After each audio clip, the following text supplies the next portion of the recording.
4월 15일 수요기도의 말씀을 함께 나누겠습니다. 오늘 말씀 본문은 마태복음 1장 18절에서 23절의 말씀이며 성령으로 잉태하신 예수님이라는 제목으로 함께 나누겠습니다.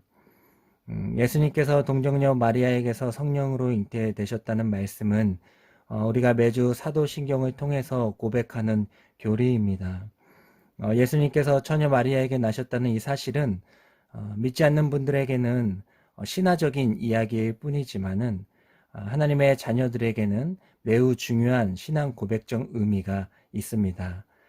첫 번째로 예수님께서 성령으로 잉태되셨다는 것은 하나님의 말씀은 반드시 성취된다는 것을 증거합니다.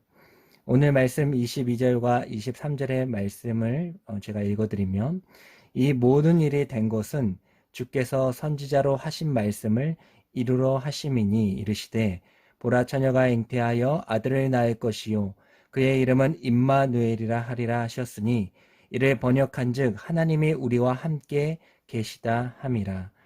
다 아시는 대로 이 말씀은 이사야 7장 14절에 있는 말씀입니다.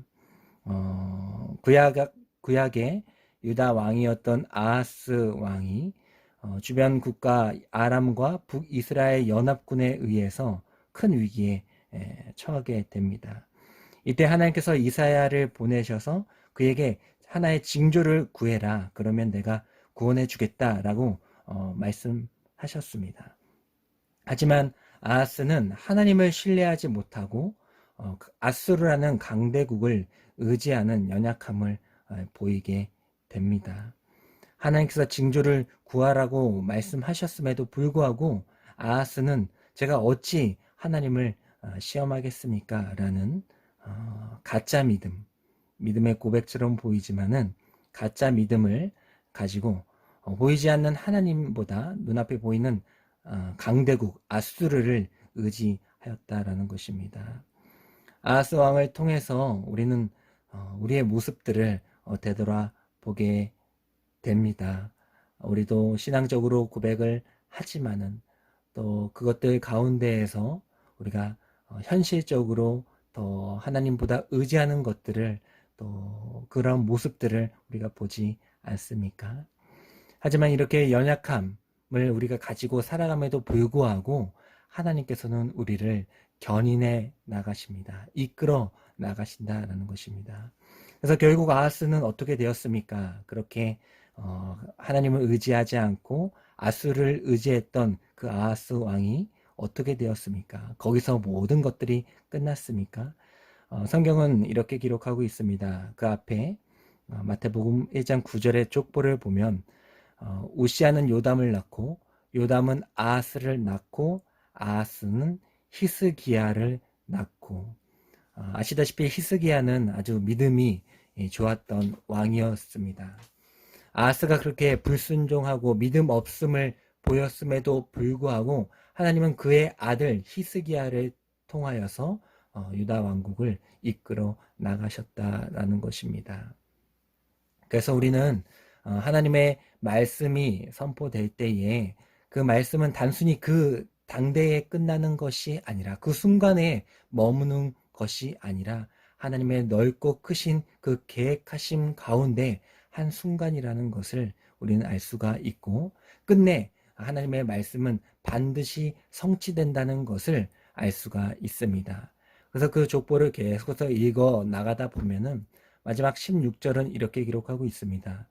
야곱은 마리아의 남편 요셉을 낳았으니 마리아에게서 그리스도라 칭하는 예수가 나시니라 라는 말씀으로 끝나는 것을 볼 수가 있습니다. 비록 아하스는 믿음 없음을 보였음에도 불구하고 그에게 히스기야를 허락하여 주셨고, 결국에는 그 모든 사람들을 통하여서 예수 그리스도라는 귀한 성취를 이루어 내셨다라는 것을 우리는 믿음으로 고백하며 보아야 할 줄 믿습니다.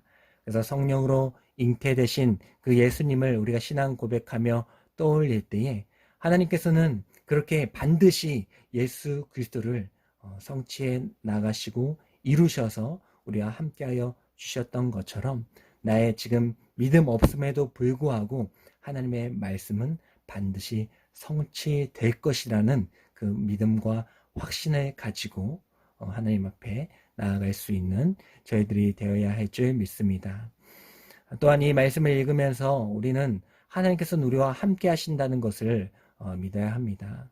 23절의 말씀을 다시 읽어드리면 보라 처녀가 잉태하여 아들을 낳을 것이요 그의 이름은 임마누엘이라 하리라 하셨으니 이를 번역한즉 하나님이 우리와 함께 계시다 함이라. 예수님의 이름을 임마누엘이라 하셨는데 그것은 곧 하나님께서 우리와 함께 계시다는 것을 알려주시기 위한 것이다라는 것을 말씀해 주고 계십니다. 예수님께서 성령으로 잉태되셨다는 것은 하나님의 파송식이자 또 예수님의 내어줌의 은혜였던 것입니다. 요한복음 1장 14절의 말씀에 말씀이 육신이 되어 우리 가운데 거하심에 우리가 그의 영광을 보니 아버지의 독생자의 영광이요 은혜와 진리가 충만하더라 라고 기록하고 있습니다.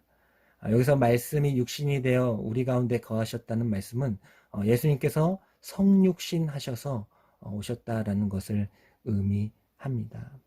그렇게까지 우리와 함께 하시길 원하시는 그 하나님의 은혜가 성령으로 잉태되신 예수님의 그 사건 가운데 분명하게 나타나는 것입니다. 빌립보서 2장 7절의 말씀을 보면 오히려 자기를 비워 종의 형체를 가지사 사람들과 같이 되셨고 라고 기록하고 있습니다. 예수님께서는 우리와 함께 하시기 위하여 자기를 완전히 비우시고 종의 형체를 가지셔서 우리들과 같이 되셨다라고 말씀하고 있습니다. 중요한 것은 우리와 같은 사람이 되었다고 해서 신적인 능력, 그 신성마저 사라졌던 것은 아닙니다.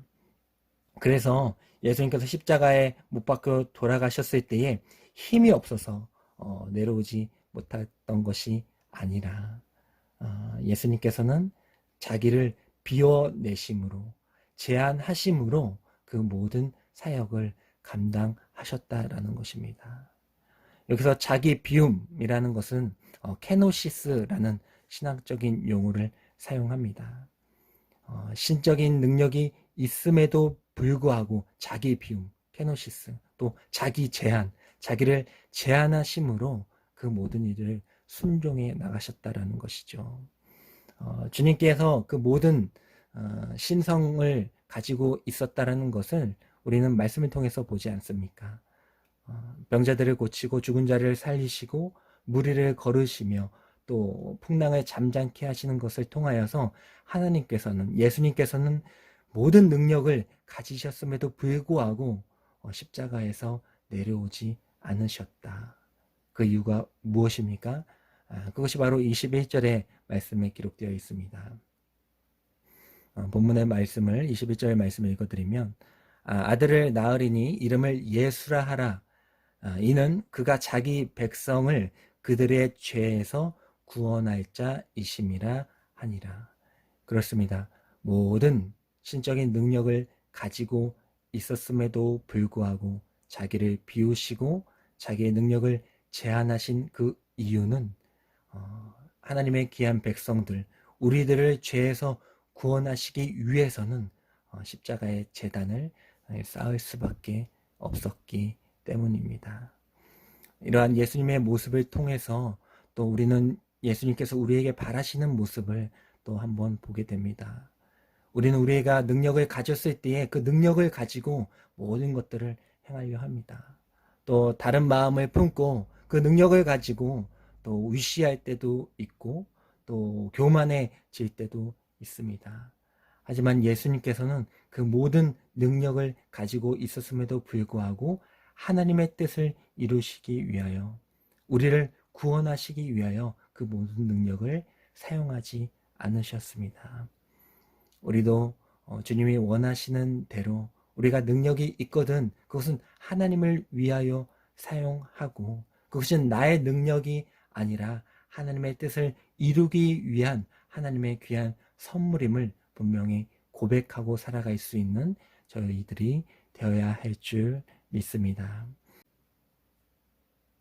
사실 오늘의 말씀을 이렇게 나누기 위한 가장 중요했던 생각했던 그 목적은 우리가 성령 하나님에 대해서도 분명히 알아야 되겠다. 성령으로 잉태하신 그 예수님을 우리가 고백하게 될 때에 우리는 그 초점과 포커스를 예수님께 집중할 때가 많이 있습니다. 하지만 분명한 것은 성령 하나님께서도 그와 같은 고통과 사역을 동일하게 감당하셨다라는 사실입니다. 우리를 창조하실 때도 함께 하셨고, 또 우리를 구원하실 때도 함께 하셨고, 또 예수님께서 부활하실 때도 함께 하셨고, 또 다시 오실 때에도 우리와 함께 하시는 분이 바로 성령 하나님이시라는 것입니다. 그래서 우리가 이 신앙 고백을 할 때에 성령으로 잉태하신 예수님이라고 할 때에 성령님을 어떠한 에너지나 그런 힘, 능력으로만 보는 것이 아니라 예수님과 같이 우리를 위하여 동일하게 고통당하시고 또 우리를 위하여 간구하시고 또 우리를 위하여 모든 것을 깨닫게 하여 주시는 그 하나님이라는 것을 우리가 그 성령 하나님에 대하여 우리가 분명히 알고 신뢰할 수 있는 저희들이 되기를 소망합니다. 성령님께서는 이 세상을 창조하시고 구원하시고 또 모든 과정을 통하여서 동등하게 활동하시는 하나님이심을 우리가 분명히 알아야 할 줄 믿습니다. 말씀을 마무리합니다. 우리는 우리의 연약함을 고백해야 합니다. 그렇게 하기 위해서는 성령님을 의지해야 합니다. 그때마다 하나님의 말씀을 깨닫게 해주시고 상기시켜 주시는 성령 하나님을 간구해야 하는 것입니다. 또 주님께서 모든 능력을 제한하시고 또 하나님의 뜻에 복종하신 것처럼 우리의 모든 능력들을 오직 주님께 맡겨드리고 복음을 위하여 그 모든 것들을 비우시고 제한할 수 있게 되기를 소망합니다. 마지막으로 삼위일체의 하나님의 그 깊고 넓은 사랑의 교제 안으로 우리를 초청하신 것에 감사히 여기면서 오늘 밤도 또 가족들과 또 만나는 사람들과 이 사랑을 나눌 수 있는 저희들이 되기를 간절히 소망합니다.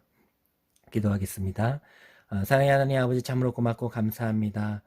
성령으로 잉태되신 예수님의 그 귀한 복음 가운데 성삼위일체 하나님의 구원 사역에 대해서 고백하며 나누어 보았습니다. 우리의 연약함을 아시기에 우리를 붙드시고 우리를 견인해 나가시는 하나님께 감사드립니다. 모든 능력과 영광을 버리시고 우리를 위하여 죽기까지 복종하신 주님을 찬양합니다. 예수 그리스도를 믿게 하시고 또 그렇게 살아가게 역사하시는 성령 하나님을 의지합니다. 성삼위일체의 교제가 우리 모든 공동체 안에서도 교회에서도 직장에서도 또 가정에서도 일어날 수 있도록 역사하여 주시옵소서. 예수님의 이름으로 감사하며 기도드리옵나이다.